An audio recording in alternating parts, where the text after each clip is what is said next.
It's Andy Drifter here. I hope you're having yourselves a wonderful Wednesday. Got some returns back from SGC. All in all, I'm pretty pleased with the results. So let's begin with the odds-on favorite to win NL Rookie of the Year, Paul Skeens. This is a 2024 Bowman Megabox Pink Mojo Refractor. It's number 199. I was lucky enough to pull this out of a pack, and I was pretty psyched about that. I'm even more psyched that it came back as a 10. Skeens is 7-2 on the season with a 2.3 ERA, 121 strikeouts in less than 100 innings. Probably should have at least 2 more wins, but as you probably know, the Pirates, they are not an offensive juggernaut. They are in the bottom 3 in the National League when it comes to scoring runs. So that might be a recurring theme for Skeens during his time in Pittsburgh. But that's how we're going to start this video off, with a pink Mojo Refractor of 2024 NL Rookie of the Year. Most likely, Paul Skeens. From a newcomer to a legend, you are looking at a 1999 Upper Deck Century Legends auto of Willie McCovey, a.k.a. Willie Mack, Hall of Famer, 1969 NL MVP, a 3-time home run champ with 521 career home runs. Started and finished his career with the Giants. In between, he had brief stints with the Padres and Oakland.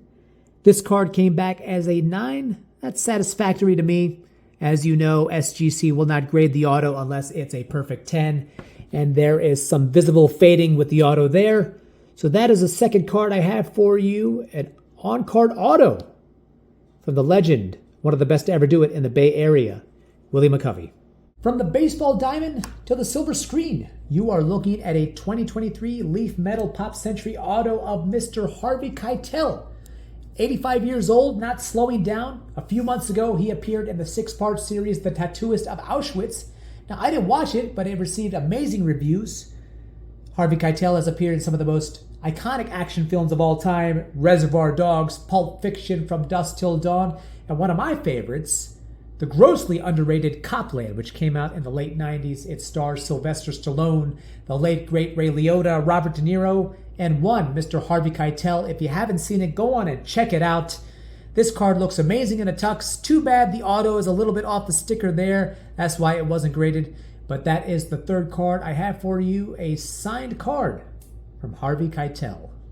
Another card that looks spectacular in a tux is this 2020 Bowman Sterling Speckle Refractor auto of outfielder Andy Pages of the Dodgers.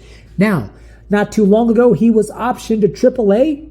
Not that he was playing terribly. 9 home runs. The batting average was around 250, playing some solid defense in the outfield.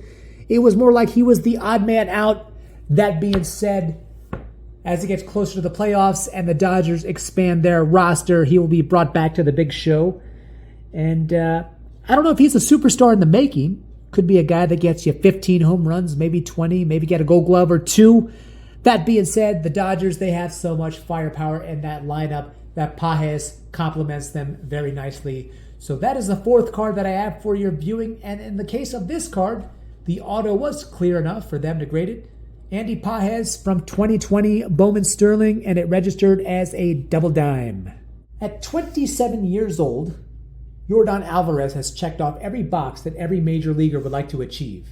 He's a Rookie of the Year winner, a Silver Slugger winner, got himself a World Series ring, a top 3 finish in MVP voting, 3 straight All-Star selections, and it looks like for the 4th straight year, he's going to bash over 30 home runs. Right now, he is batting over 300 for the first place Astros. And one thing that should be applauded is that with each year, he is showing better discipline at the plate by striking out less. This year, he's only whiffed 75, 76 times in under 120 games. So it's fair to call him a top 10 player in the league. That being said, when I chat with my fellow collectors, his name kind of gets lost in the mix when you compare him to Ohtani and Aaron Judge and so on and so on. But I am stoked to have this as part of my collection. It is a rookie card auto number 25. It's an on-card auto at that. And as you can see, it fell just short of perfection. Typically with these SGC return videos, I save the best for last. Now, depending on what side you're on, this is the worst for last. You are looking at a Gem Mint 10 2021 Topps Allen and Ginter mini parallel of the now Democratic presidential nominee, Madam VP Kamala Mamala Harris. If you have followed my channel for some time, you may have gathered that I am not a fan of the Democratic Party. I have no use for this card. At some point, I will sell it, more than likely as it gets closer to that first presidential debate on September 10th. I'll be doing a full-length video on this specific card, as well as my thoughts on Kamala later on tonight. Fair warning, if you are a hyper-liberal, you may not want to watch. But that is the last card that I have for you. Thank you so much for watching. Be sure to hit like and subscribe, and enjoy the rest of your Wednesday night.